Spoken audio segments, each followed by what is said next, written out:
Hello, listeners. It's your host, Bella, and this is Day Thoughts, a podcast where I break down and share my opinion on deep topics I find myself contemplating throughout the day.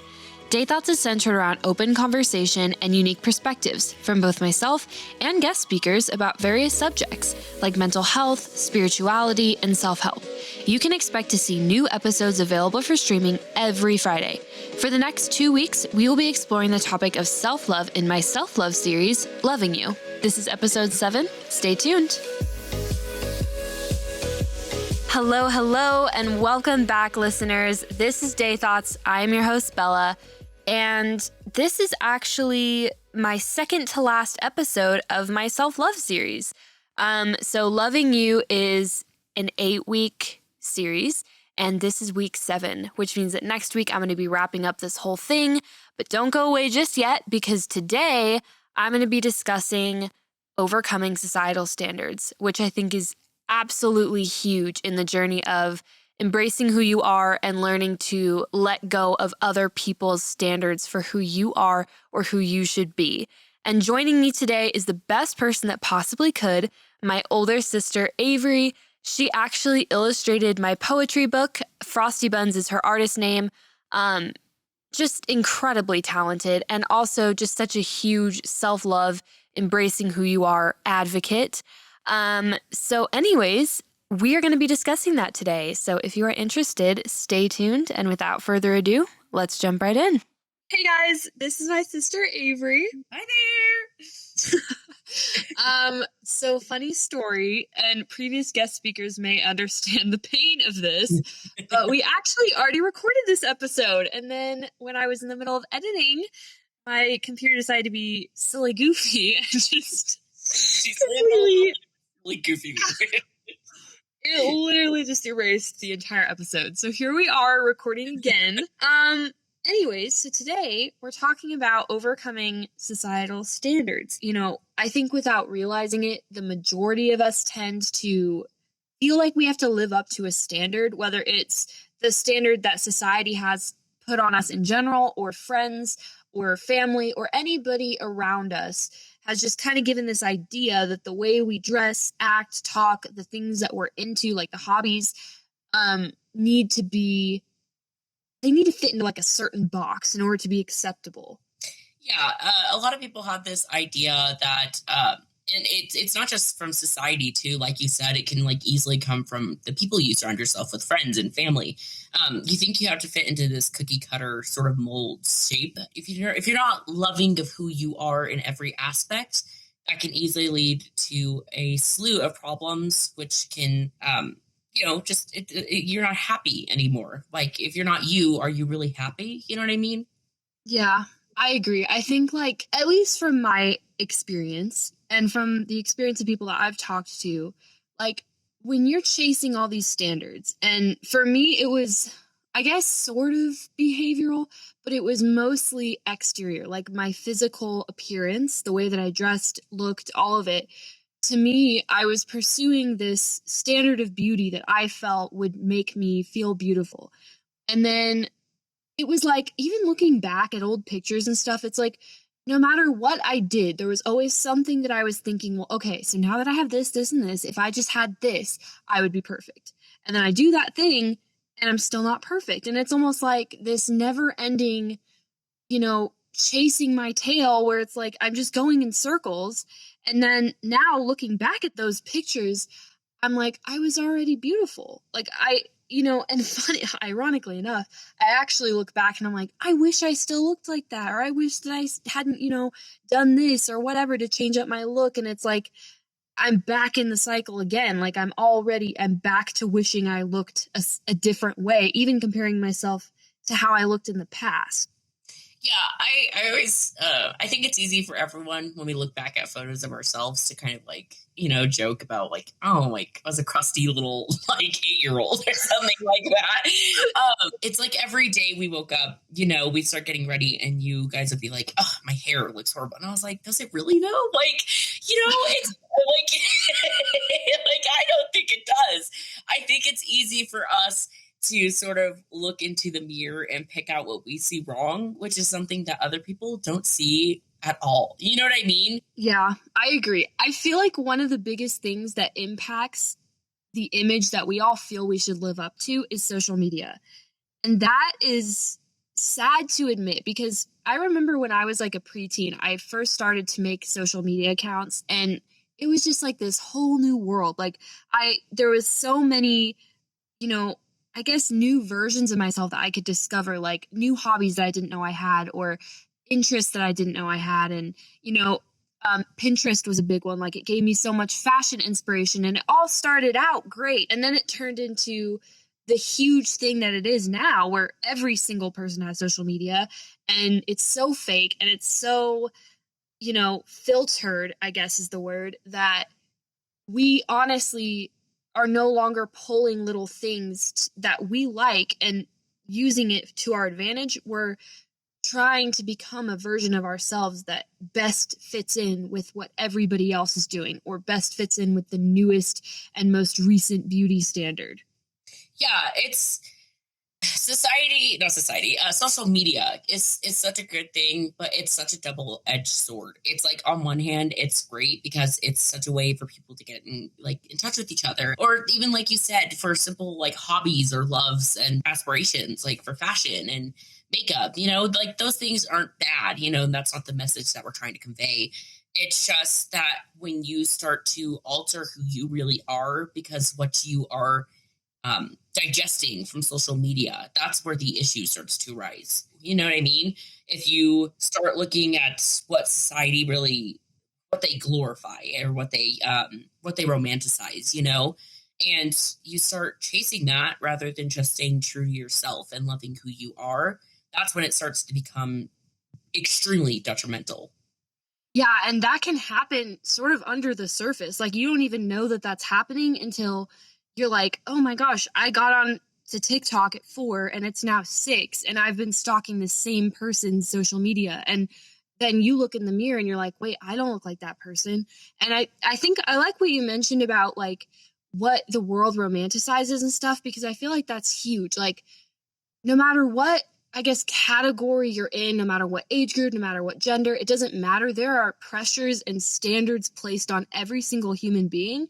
And I feel like there's certain physical things that are more glorified than others. Like, oh, if you're skinny, you're perfect. If you're heavier, that's a problem. You know what I mean? Like, people don't glorify that. And it's like, who decided that though? And like body hair, on women in particular, like if you don't shave your armpits, if you don't shave your legs, that's not attractive. You need to shave your legs.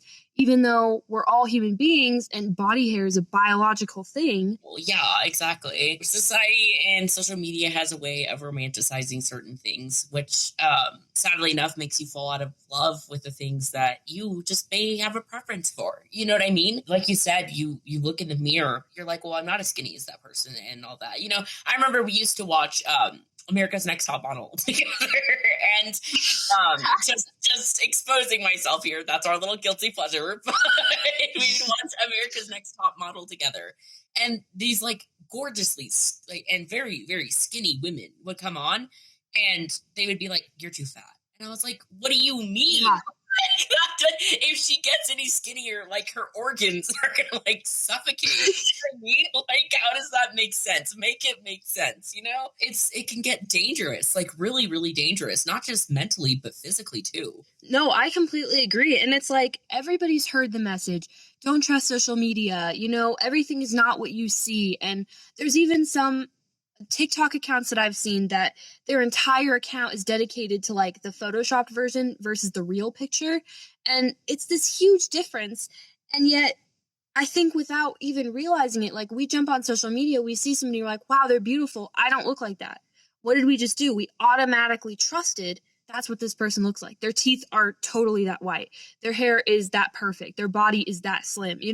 All these things, we completely believe that. And we don't consider there's filters, there's Photoshop, people get surgeries, and we just automatically trust social media. And I'm not trying to say that filters and Photoshop and getting surgeries and any of that is the problem because, to each their own. If that's how you feel good, fine. But ultimately that's not the real version of you. Like everybody has body rolls, everybody's skin has texture, every person has stretch marks and hair, and yet we don't see that very much. There's like, only a few people that really just kind of promote that realness. But I would say the vast majority of people just strive for perfection and push that image onto others and make them think that that is possible, that that's achievable. Yeah, and it's so funny because I always see those like, before Photoshop and after Photoshop. And don't get me wrong, after Photoshop is pretty, but I always look at the before Photoshop and I'm always like, they were gorgeous, like the way they were. You know what I mean? But this can lead into things like eating disorders and stuff like that. Yeah. We all have a story, we all have insecurities, we all have flaws. And so to think that you can be perfect or that somebody else is perfect is false. It's not true. It's not possible. Yeah, no, and kind of piggybacking like off what you said, it's true because I guarantee you look at somebody and you're like, wow, they're gorgeous. Like I wish I had that and that and that. You know what I mean? I guarantee that person is also looking at somebody else and going, wow, they're gorgeous. I wish I had that, that, and that. You know what I mean? It's Mhm. just, it's one person to the next, to the next, to the next. And then at the same time, while you're over here telling yourself, "Oh, I'm having such a bad hair day. I bet everyone can tell." I guarantee someone's looking at you and they're like, wow, she's really pretty today. Her hair looks really great. Wow, he looks amazing. You know what I mean? Like, Mhm. I guarantee nobody notices it as much as you do. It literally took me such a long time to sort of like overcome societal standards. And I found that when I was trying to pursue it, I was much less happier than I am just being who I am and just being happy with that. You know what I mean? I always look back at old photos and I'm always like, wow, I wish my hair still looked like that. Or wow, I wish I was that skinny. But then I kind of reflect and I was like, okay, I may look good in this photo, but was I happy? I was not. You Mhm. know what I mean? I was like in the lowest place I could have been, you know?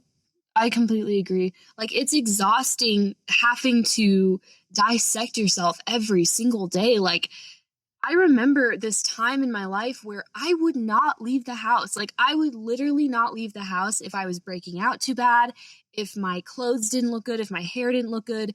Like, looking back at all the times where I couldn't even leave the house if I didn't look perfect, it's very unhealthy and it's very sad to think about because just like you're saying, you probably look a lot better than you think you do, and you are your own worst critic. And so you can't really trust your, I guess, perception of yourself when you're feeling insecure or comparing yourself to other people because that's just not a realistic representation of what you are.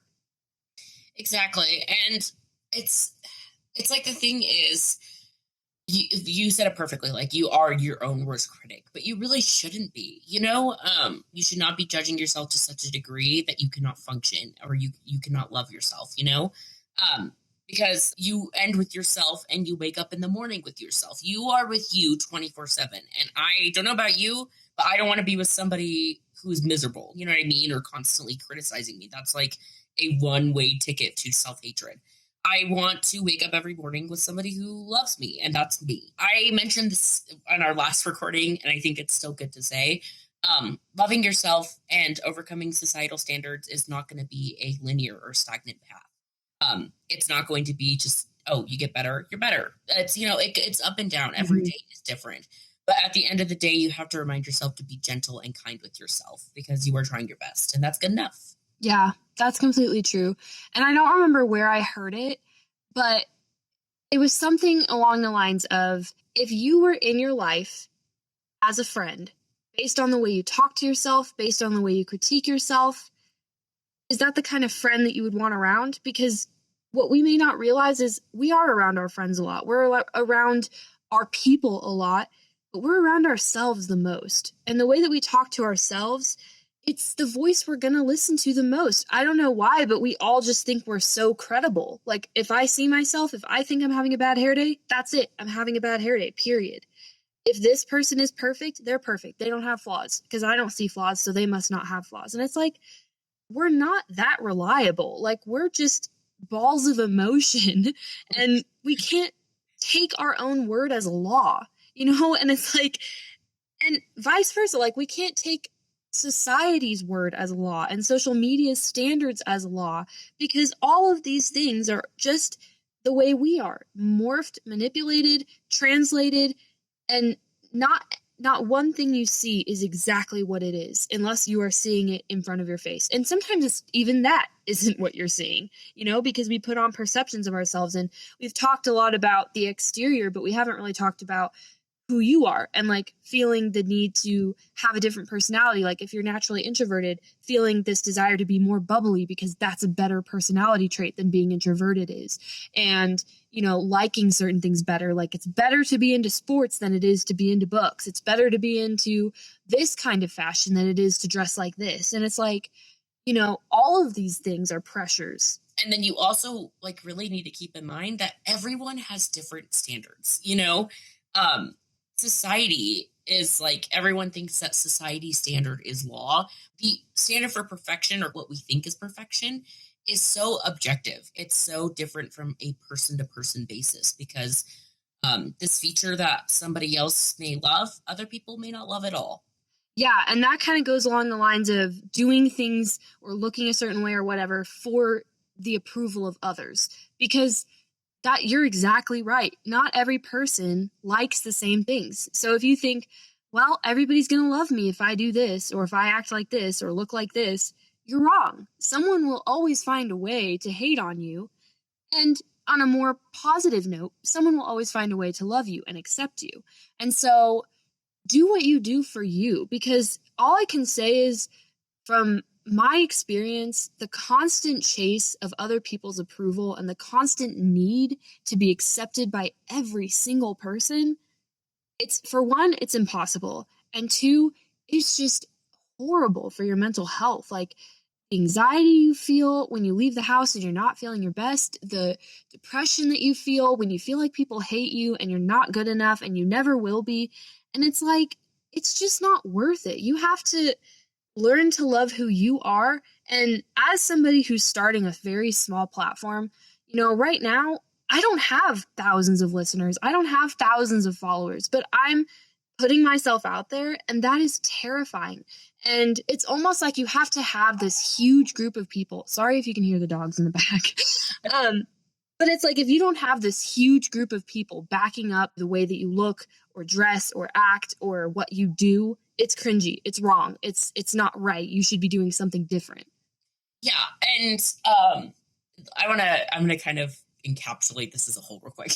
But there was a quote I heard that I really love to say, as far as the standards go, flowers are pretty, but so are Christmas lights. You know what I mean? They're two completely different things, and they're beautiful in their own respective rights. You know what I mean? And that can go for people as well. While one person may look one way and the other may look the other, they are both beautiful in their own respective lights, and you may have a preference for one or the other, and that's okay, And then as far as overcoming society's standards, I agree. Like there was such a time where I was so obsessed with my image and trying to please the people around me, like my friends and families. You know what I mean? And since just accepting myself, just being like, okay, I have what other people would consider not normal hobbies or interests, or I do things that other people would not consider normal. I look how other people would not consider the typical standard of beauty. You know what I mean? But I'm happier than I've ever been. Yeah, and that's exactly what it is. You will be happy when you just start doing what you do for you. And like, I remember I just posted a couple of podcasts and I was talking to Aiden and I was telling him, what if I fall right on my face? Like, what if all of this ends up being for nothing? And he said, why would that matter? Do it for you. If you're not doing it for you and if you're doing it for other people, it's going to fall flat no matter what. Because even if you have 1 million people listening, you're going to want 2 million. If you're not doing it for yourself, it's never going to be enough. And that really stuck with me because I was like, wow, that's so true. And that goes into everything. Like we have so much as people, and diversity is beautiful, and we're all different for a reason. We have different interests, personalities, looks. And there's a reason for that. And we need to embrace that and stop acting like every single person needs to be a certain way in order to be acceptable. And I don't think that social media really helps with that. But I think you can definitely use it to your advantage. Follow people that, embrace others, and surround yourself with people that build you up and make you feel good about yourself and can call you out when you're wrong, but ultimately don't tear you down and make you feel bad about the person that you are. Yeah, you should surround yourself with people who are positive and love you for you. And like you said, aren't afraid to tell you when you need to set something straight, but don't tear you down doing so, you know? And if you have the passion to create, or you have the passion to do makeup or fashion or cook or sports or, you know, anything like that, do it for you at the end of the day. It doesn't matter if you want to post it online and you get one like or you get 1,000. So what? That's also something I struggled with for a while. Was like, what if I post my art online and I fall flat on my face? And then there was a point where I had to stop myself, and I was like, do I really care if I fall flat on my face? Like, I just want to create art. Like, you know what I mean? I'm not here to please others. I'm here to make art and love doing it. And so that's kind of where I'm at. Just, you know, overcoming that barrier of I need likes for it to be worth something, which is not true. I could literally draw a stick figure right now and that's still worth something. The point is I still did it. You know what I mean? Mm-hmm. Ultimately, how many people are really going to remember your entire life? I feel like this is not the person who said this, but I'm going to go out on a limb and say I think Mother Teresa was the one who said that the thing that people remember, the thing that people were okay.